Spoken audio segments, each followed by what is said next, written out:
So hello everyone, नमस्कार साथियों, स्वागत है आप सभी का एक बार फिर से डेली करंट अफेयर्स की क्लास में। और आज है साथियों आप लोगों की 22 मार्च। और आज हम सभी 22 मार्च से बनने वाले जितने भी आप लोगों के मोस्ट इम्पोर्टेंट करंट अफेयर्स के क्वेश्चन बने, इन सभी क्वेश्चनों को हम इस क्लास के अंदर डिस्कस करेंगे। और जितने भी साथियों मैं आप लोगों को क्वेश्चन पढ़ाऊंगा वो सारे के सारे डिटेल के अंदर पढ़ाऊंगा, जिससे एग्जामिनर आप लोगों से किसी भी टाइप से क्वेश्चन पूछ ले, आप लोग एग्जाम में क्वेश्चन का जो आंसर है ये कर पाएंगे। तो चलिए अब हम लोग पढ़ते हैं आज के पहले क्वेश्चन की ओर।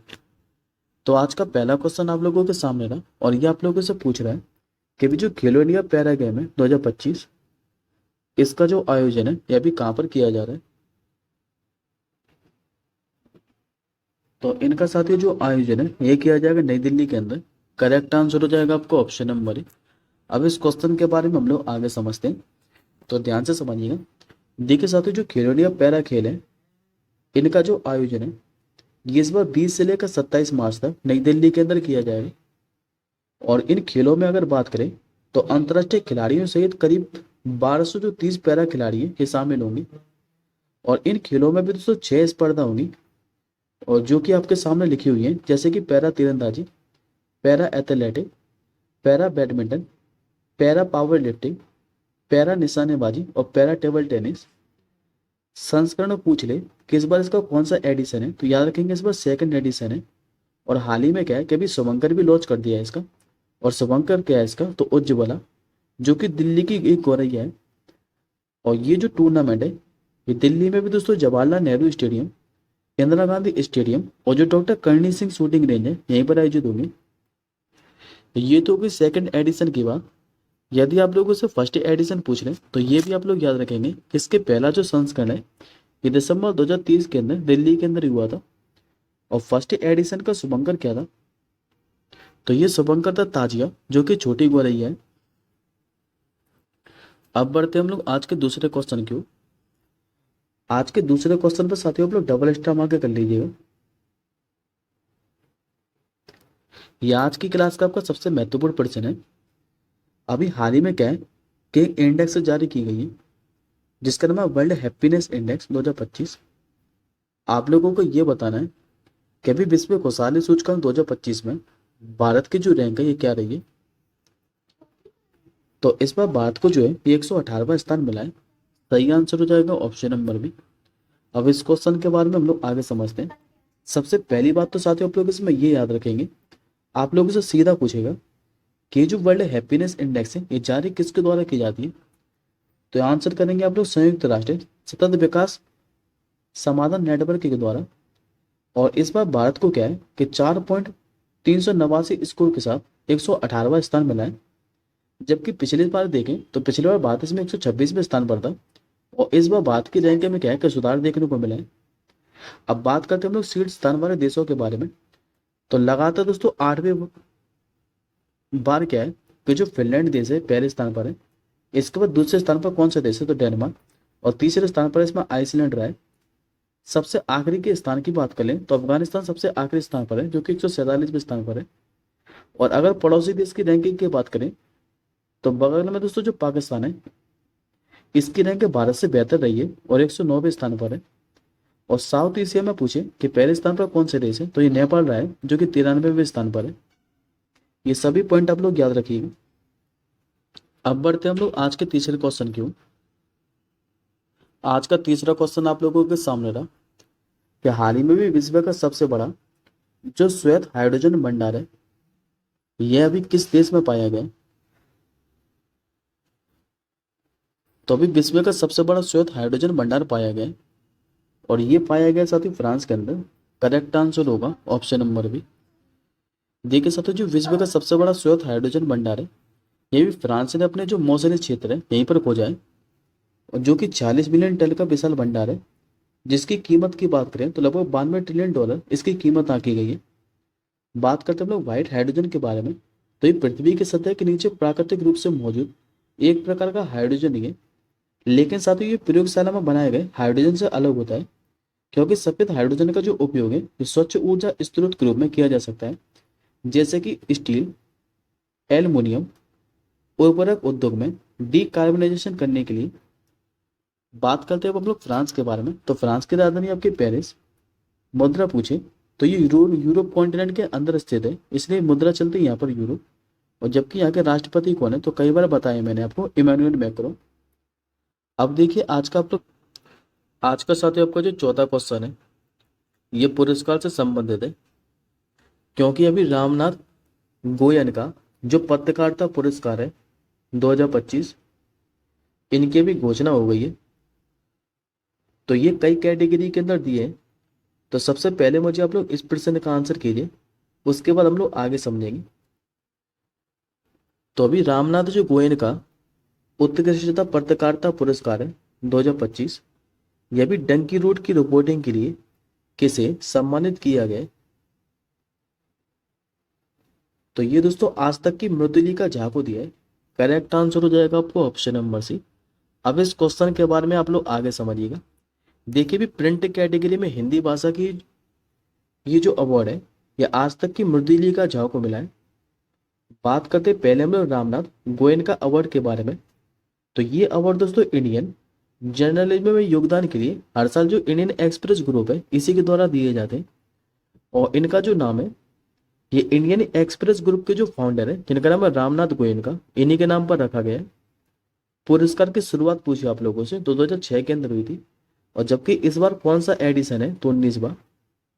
अब बात करते हैं 2025 के हम लोग रामनाथ गोयनका पत्रकारिता पुरस्कार 2025 के बारे में। तो सबसे पहले दोस्तों ये देखिए आपके सामने सीढ़ी लिखी है पहले स्थान पर, दूसरे स्थान पर लिखे हैं आपके विजेताओं के नाम, और तीसरे स्थान पर यह लिखा है कि ये किस संस्थान से है। तो सबसे पहले आप लोग याद रखेंगे हिंदी श्रेणी के अंदर ये जो अवार्ड है ये मृदुलिका झा को मिला है, और ये किस संस्थान की है, तो आज तक की। क्षेत्रीय भाषा में पूछे आप लोगों से तो जीसा एलिजा वैद को मिला है, और किस संस्थान के है, तो मध्यम। खेल पत्रकारिता में पूछे आप लोगों से तो साहब अली और अमरनाथ कश्यप को मिला है, जो कि हिंदुस्तान के हैं। फोटो पत्रकारिता में पूछे आप लोगों से तो पी रवि कुमार को मिला है, द न्यू इंडिया एक्सप्रेस के हैं। राजनीति और सरकार में बात करें तो मैत्री पोरोचा को मिला है, जो कि द हिंदू की है। और फीचर लेखन में बात करें तो सुभजीत रॉय को मिला है, ये किस संस्थान के हैं, तो द न्यू इंडिया एक्सप्रेस के। अब बढ़ते हम लोग आज के पांचवें क्वेश्चन की ओर। आज का पांचवा क्वेश्चन दोस्तों आप लोगों से पूछ रहा है कि अभी उपभोक्ता संरक्षण को बढ़ावा देने के लिए केंद्र सरकार ने किसके साथ समझौता किया है। तो अभी उपभोक्ता संरक्षण को बढ़ावा देने के लिए केंद्र सरकार ने क्या है, कभी मेटा के साथ एक एग्रीमेंट किया है। करेक्ट आंसर होगा ऑप्शन नंबर सी।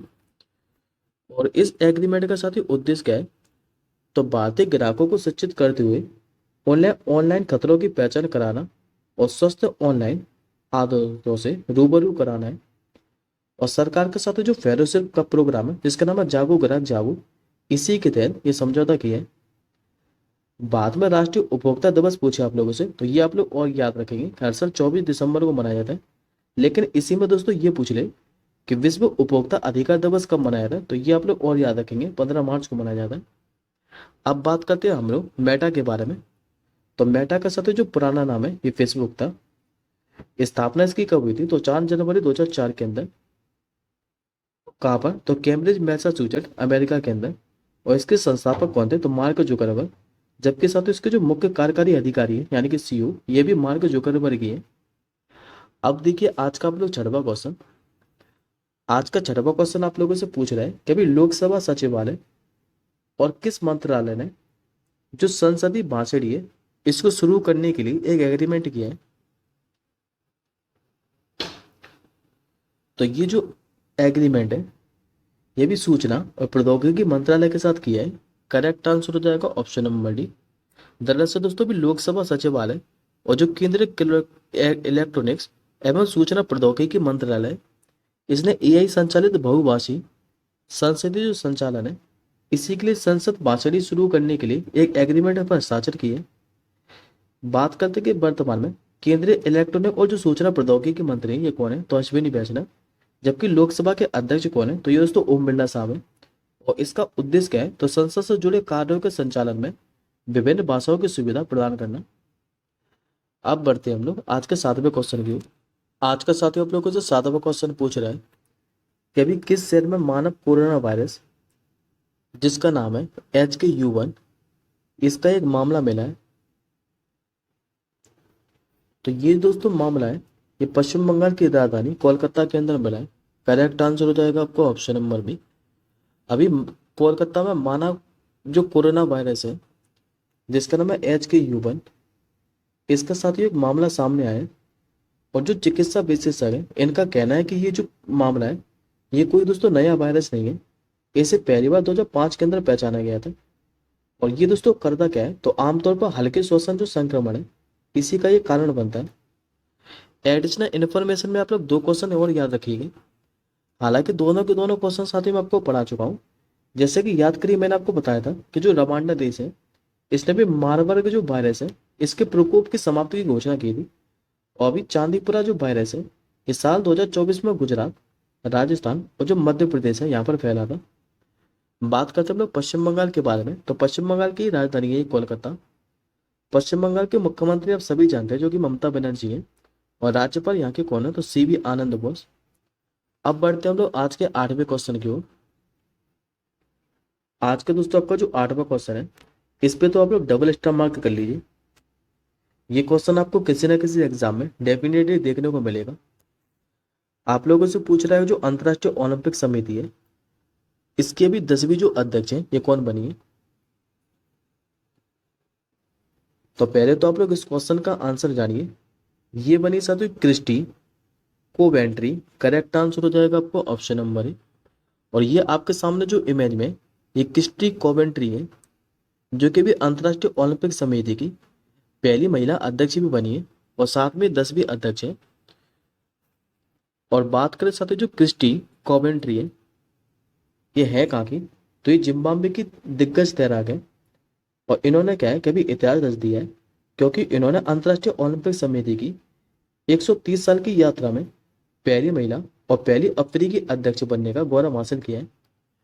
बात करते हैं हम लोग इंटरनेशनल ओलंपिक कमेटी के बारे में, तो ये हर साल 4 सालों में ओलंपिक खेलों का आयोजन करवाती है। स्थापना कब हुई थी, 3 जून 1894 के अंदर। और जबकि इसका मुख्यालय क्या है, तो लुसाने स्विट्जरलैंड के अंदर। और अब इसके अध्यक्ष कौन बन गए, तो दोस्तों थॉमस बॉक के स्थान पर बनी है क्रिस्टी कोवेंट्री। एडिशनल इन्फॉर्मेशन में आप लोग 2 क्वेश्चन याद रखिएगा। ये दोनों क्वेश्चन दोस्तों मैं आपको कल ही पढ़ाए थे। याद करिए 2028 के अंदर जो ग्रीष्मकालीन ओलंपिक खेल है इनकी मेजबानी कौन करने जा रहा है, तो अमेरिका के लॉस एंजलिस के अंदर आयोजित किए जाएंगे। और इसी में मैंने आपको क्वेश्चन बताया था कि अंतर्राष्ट्रीय ओलंपिक समिति ने 2028 में जो ओलंपिक खेल है इसमें मुक्केबाजी को फिर से शामिल करने का फैसला भी कर लिया। अब देखिए आज का आप लोग 9वां क्वेश्चन। आज का साथियों आप लोगों से 9वां क्वेश्चन पूछ रहा है कि अभी आंध्र प्रदेश के जो मुख्यमंत्री हैं जिनका नाम है N चंद्रबाबू नायडू, इन्होंने भी अमरावती में किस स्वतंत्रता सेनानी की 58 फीट ऊंची प्रतिमा स्थापित करने की घोषणा की है। तो ये दोस्तों आप लोग याद रखेंगे पोटी श्री राम मुलुकी की है। करेक्ट आंसर हो जाएगा आपको ऑप्शन नंबर डी। बात करते हैं दोस्तों लोग पोटी श्री राम मुलु के बारे में, तो इनको दोस्तों आंध्र प्रदेश का पिता भी कहा जाता है। और इन्होंने क्या है कि 1930 के अंदर जो नमक सत्याग्रह है और 1942 के अंदर जो भारत छोड़ो आंदोलन था इसमें भी भाग लिया था। साथ में दोस्तों इनका एक अन्य नाम भी है, इनको अमरजीवी के नाम से भी जाना जाता है। अब बढ़ते हैं हम लोग आज के 10वें क्वेश्चन की ओर। आज का साथियों को 10वां और जो 11वां क्वेश्चन है लगातार 2 ये आपके दिवस से संबंधित क्वेश्चन है। तो पहले हम लोग 10वें क्वेश्चन को डिस्कस कर लेते हैं। जो अंतर्राष्ट्रीय वन दिवस है ये आपका कब मनाया जाता है, तो हर साल जो इंटरनेशनल डे ऑफ फॉरेस्ट है ये आपका 21 मार्च को मनाया जाता है। करेक्ट आंसर हो जाएगा आपको ऑप्शन नंबर ए। और इस दिवस को साथियों मनाने की जो घोषणा है ये संयुक्त राष्ट्र महासभा ने 2012 के अंदर की थी। लेकिन पहली बार पूछे आप लोगों से कि ये दिवस कब मनाया गया था, तो 2013 के अंदर पहली बार मनाया गया था। हर साल किसी न किसी थीम के साथ मनाया जाता है। 2025 की इसकी थीम क्या है, तो वन और भोजन। ये 2025 के लिए इसकी थीम है।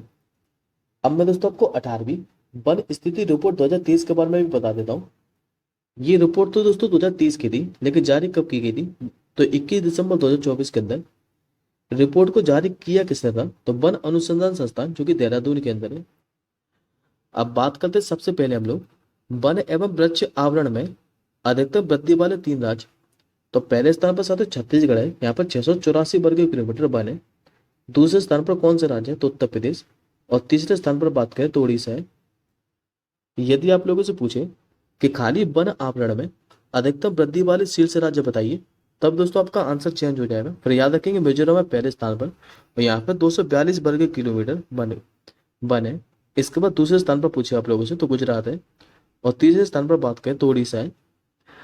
यदि आप लोगों से पूछे कि क्षेत्रफल की दृष्टि से बताइए कि सबसे अधिक वन क्षेत्र वाले राज्य कौन से हैं, तो यहाँ पे भी दोस्तों आपको टॉप 3 याद रखना है। पहले स्थान पर मध्य प्रदेश है, दूसरे स्थान पर यदि आप लोगों से पूछे तो अरुणाचल प्रदेश है, और तीसरे स्थान पर छत्तीसगढ़ है। और अगर परसेंटेज के हिसाब से पूछे तो परसेंटेज के हिसाब से दोस्तों लक्षद्वीप जो है ये 91.33% के साथ पहले स्थान पर है। दूसरे स्थान पर है मिजोरम, और तीसरे स्थान पर बात करें तो अंडमान एवं निकोबार है। अब बढ़ते हम लोग आज के 11वें क्वेश्चन की ओर, और ये दोस्तों आज की क्लास का आपका आखिरी क्वेश्चन है। आप लोगों से पूछ रहा है कि जो विश्व कविता दिवस है यानी कि वर्ल्ड पोएट्री डे, ये हर साल कब मनाया जाता है। तो यह दिवस भी साथियों हर साल 21 मार्च को ही मनाया जाता है। करेक्ट आंसर हो जाएगा आपका ऑप्शन नंबर है। और इस दिवस को मनाने का उद्देश्य क्या है, तो कविता के पठन लेखन प्रकाशन और शिक्षा को बढ़ावा देना। 2025 के लिए वर्ल्ड पोएट्री डे की थीम की बात करें तो शांति और समावेश के लिए कविता का सेतु 2025 के लिए वर्ल्ड पोएट्री डे की थीम है। और बात करें दोस्तों उसकी घोषणा की किसने थी, तो यूनेस्को ने 1999 के अंदर अपनी 30वीं महासभा के दौरान 21 मार्च को क्या है कि विश्व कविता दिवस के रूप में घोषित किया था।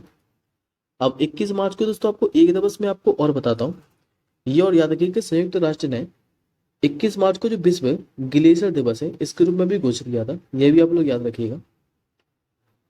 अब ये आज का आपका क्वेश्चन ऑफ द डे है, और इस प्रश्न का आंसर मुझे आप लोग कमेंट बॉक्स के अंदर बताएंगे कि बात के भी किस राज्य ने मार्च 2025 से राज्य में आने वाले जो पर्यटक है इस पर प्रति व्यक्ति 50 रुपए शुल्क लगाने की घोषणा की है। ये क्वेश्चन मैंने आप लोगों को कल ही पढ़ाया था। इस क्वेश्चन का आंसर मुझे आप लोग कमेंट बॉक्स के अंदर बताइएगा। और पीडीएफ की बात करें साथियों तो पीडीएफ आपको हमारे टेलीग्राम ग्रुप पर मिल जाएगी, और पीडीएफ आप लोगों को बिल्कुल फ्री मिलती है। तो आप लोग हमारे टेलीग्राम ग्रुप से पीडीएफ को डाउनलोड कर एक बार सोने से पहले रिवीजन जरूर कर लीजिएगा। अब हम जल्दी मिलेंगे अगली क्लास के साथ ही, तब तक के लिए जय हिंद, वंदे मातरम।